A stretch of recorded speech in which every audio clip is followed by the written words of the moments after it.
जय हिमालय जय भारत। संसार भर में हिमालय लोग यूट्यूब चैनल देख रहे आप सभी का स्वागत है और मैं हूं भारत की राजधानी नई दिल्ली से डॉक्टर हरीशचंद्र लखेड़ा। सिख गुरु किस समाज से थे?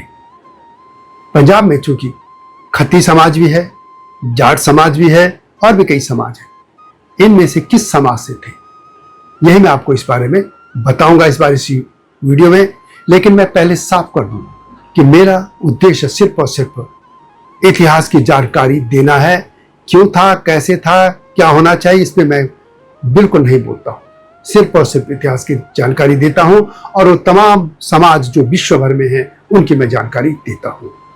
तो इस बार मैं महान सिख गुरुओं के बारे में जानकारी दे रहा हूं कि वे किस समाज से आते थे। जब तक मैं आगे बढ़ूं, आपसे अनुरोध है कि हिमालय लोग यूट्यूब चैनल को सब्सक्राइब अवश्य कर दीजिएगा जिन्होंने अब तक ऐसा नहीं किया है या जो चैनल पर नए हैं, और मेरे STV यानी सत्यमेव जयते चैनल को भी देखिएगा।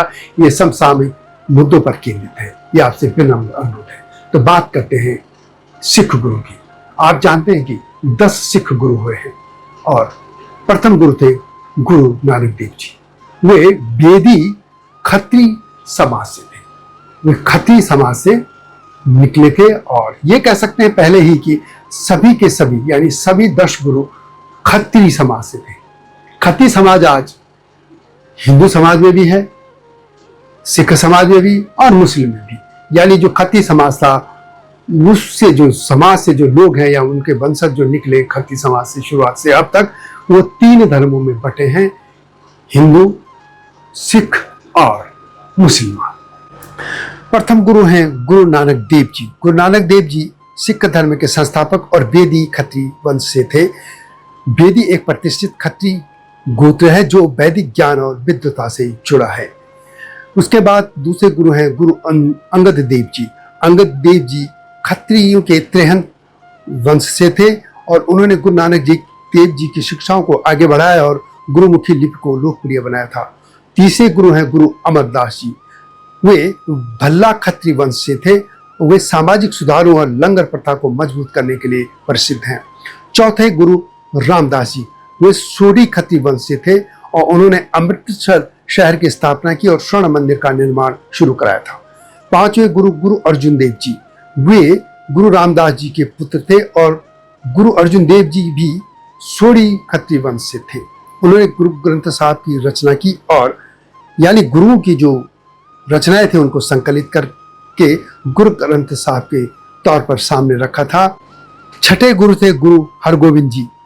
वे गुरु अर्जुन देव जी के पुत्र थे और सोडी खत्री वंश से थे। उन्होंने सिखों में सैन्य परंपरा को मजबूत किया था। सातवें गुरु थे गुरु हरराय जी। वे गुरु हरगोविंद जी के पौत्र थे और गुरु हरराय जी भी सोडी खत्री वंश से थे। उन्होंने शांति और सेवा पर जोर दिया था। आठवें गुरु थे गुरु हरकृष्ण जी। गुरु हरकृष्ण राय जी के वे पुत्र थे और वे भी सोडी खत्री वंश से थे। वे बहुत कम ही उम्र में गुरु बन गए थे और अपनी करुणा के लिए प्रसिद्ध थे। नवे गुरु थे गुरु तेग बहादुर जी। वे गुरु हरगोविंद जी के पुत्र थे और वे भी सोडी खत्री वंश से थे। उन्होंने धार्मिक स्वतंत्रता के लिए वरदान दिया था। आज जो शीशगंज गुरुद्वारा आप चांदनी चौक में देखते हैं, वहीं पर महान गुरु का बलिदान हुआ था। और अंत में जो गुरु हैं वो हैं गुरु गोविंद सिंह जी। वे गुरु तेग बहादुर जी के पुत्र थे और वे भी सोडी खत्री वंश से थे। उन्होंने खालसा पंथ की स्थापना की और सिख धर्म को एक संगठित रूप दिया था।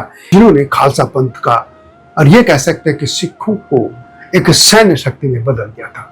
और ये कह सकते हैं कि जो पूरी फिलोसॉफी गुरु नानक देव जी ने एक आध्यात्मिक की तरफ से लाके और जिनमें शस्त्र और शास्त्र दोनों की जो परंपरा आ गई थी, वो अंत में जो शास्त्र की परंपरा आई वो गुरु गोविंद सिंह जी ने दी थी।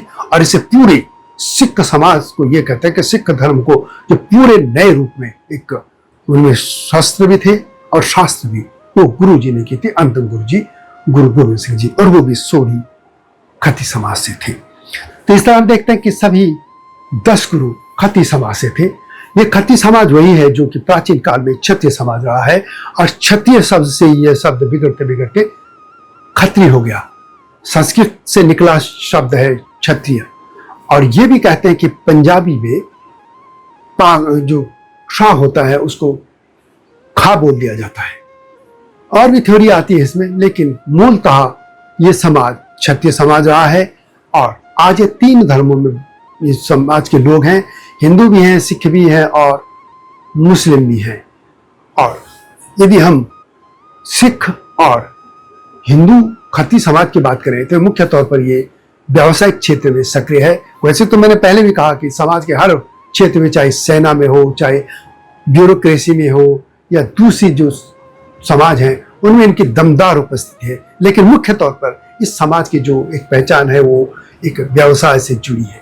जैसे कई समाज है, कई खेती के लिए प्रसिद्ध है, कोई दूसरे काम के लिए, तो वैसे ही खत्ती समाज के लिए वैसे एक अलग से वीडियो मैंने पहले इस चैनल में बनाई, आप उसको देखिएगा। लेकिन यह सिर्फ और सिर्फ यह था कि सभी 10 गुरु खत्ती समाज से थे। वीडियो कैसी लगी कमेंट में अवश्य लिखिए। यदि आपको मेरी वीडियो पसंद आती है तो शेयर भी कीजिए, लाइक भी कीजिए और जल्दी आऊंगा नई स्टोरी के साथ। तब तक जय हिमालय, जय भारत। हिमालय पे पेड़ हो तो गीत गाएंगी नदियाँ, गीत गाएंगी नदियाँ। पेड़ों पे चिड़िया है तो गीत गाएंगी नदियाँ, पेड़ों पे चिड़िया है तो गीत गाएंगी नदियाँ। माँ की लोरी जैसे होते हैं नदियों के गीत।